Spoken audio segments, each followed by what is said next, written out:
So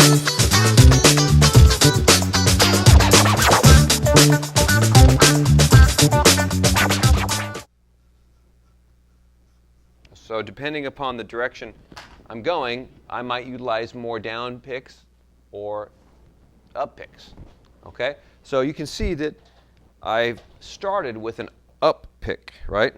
Because after I start with the up pick, then the next pick will be a down pick, and down pick, and then I can successively utilize as many down picks in a row, or down strokes you might call them. So I'll do like this. I'll go up, and then I'll go down, down, down, down, down, down, and then at that point I'm going to hit the up on the C, and then I'm going to go back down, and then at this point I'm going to utilize the rest of them as upstrokes.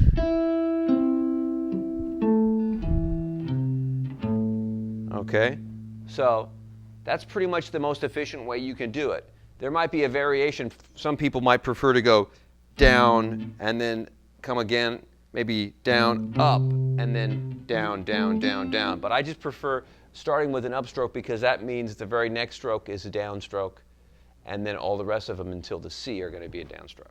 Okay? So watch along one more time, and I'll show you. 3 and 4 and.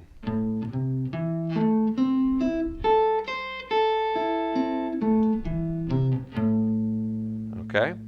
So that's probably what I was doing when I was doing the exercises just a minute ago.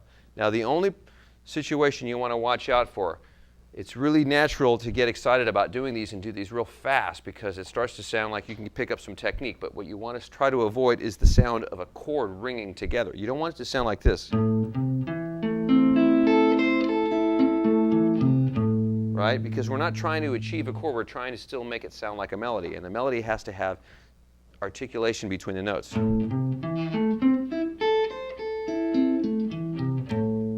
Okay, so try to pick up your finger slightly as you roll off each note.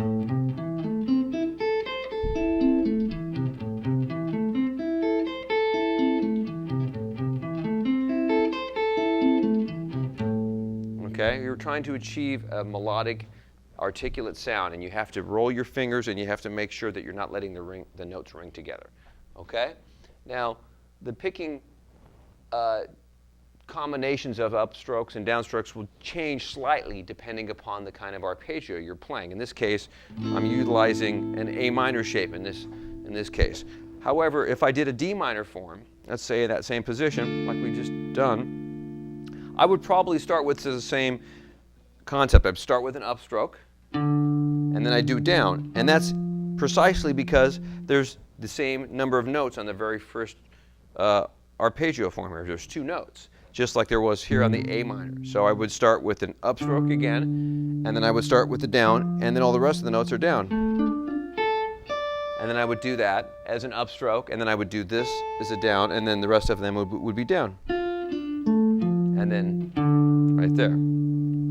So in a way, it makes perfect sense on the D minor chord if you follow what I did on the A minor chord. It just starts one string up. So let's do the D minor together, and I don't have it written out, but I bet you guys can figure out what I've just done, and you can follow along. So once again, upstroke, then down, up, down, up, up, up, up. And I actually play that as an up, but let's try that again. 3, 4.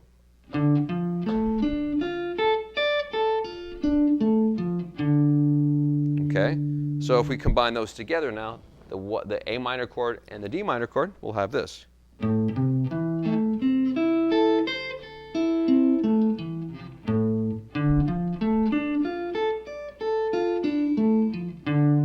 again.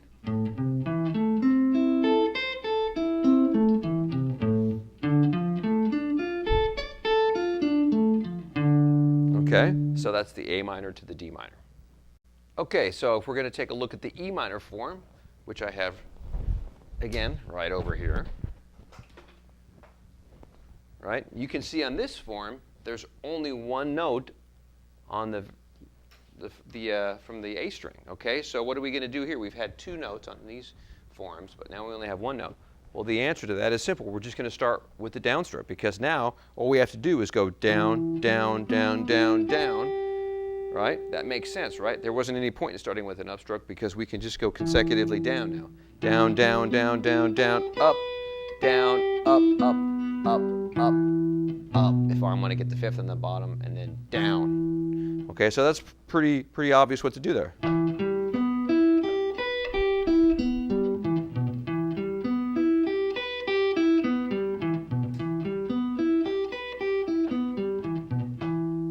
Okay, so these two forms involve the same exact picking technique, and this involves just one variation different. We just start with the downstroke and sweep it. Okay, so now what I want you to do is go back to our progression here and see if we can practice the sweeping technique that we've just learned over this progression. Okay, and like I said, if it's too fast for you, we can certainly slow it down when you practice it at home. But let's see what we do here. I think it's going to be about this fast. And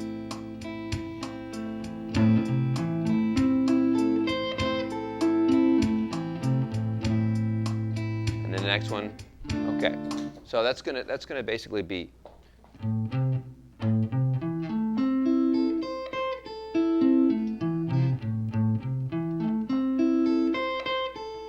it's gonna basically be twice through each arpeggio. Okay, here we go.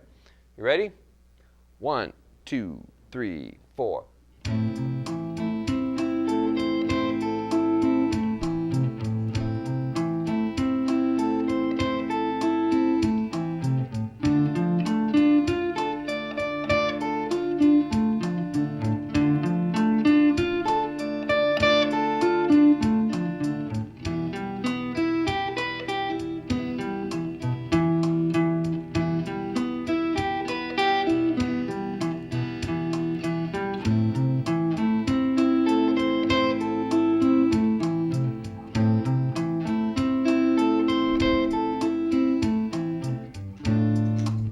Okay, so you probably noticed that on some of the arpeggios, I doubled the note on the top a couple of times, or maybe I came down below the root and added it.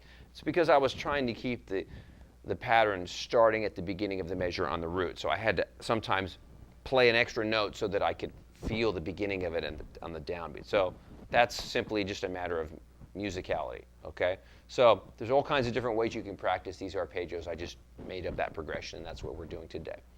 Okay? So really, ideally, when you're practicing arpeggios, you focus on them for a while, and you really try to work out the patterns just like we've done with our scales. But like anything else, you want to use this stuff and combine it together. So we'll talk about combining arpeggios in another lesson. But right now, keep working on the arpeggios that we've covered. You can utilize the same exact technique for major arpeggios that you learned 2 lessons ago. And if you want to just follow me here, it's just exactly the same thing. A major arpeggio would be the same sweeping technique. Up, and then down, down, down, down, down, down. Up, down, up, up, up, up. Okay, so exactly the same technique. And then this one. Okay, so nothing has changed because the thirds are in the same spot between the major and the minor. They're just a half step down. So the technique is going to be the same. Okay, so make sure you apply these sweeping techniques to major and the minor ones that we've just done. And I'll talk to you next lesson. Dave Hills signing off.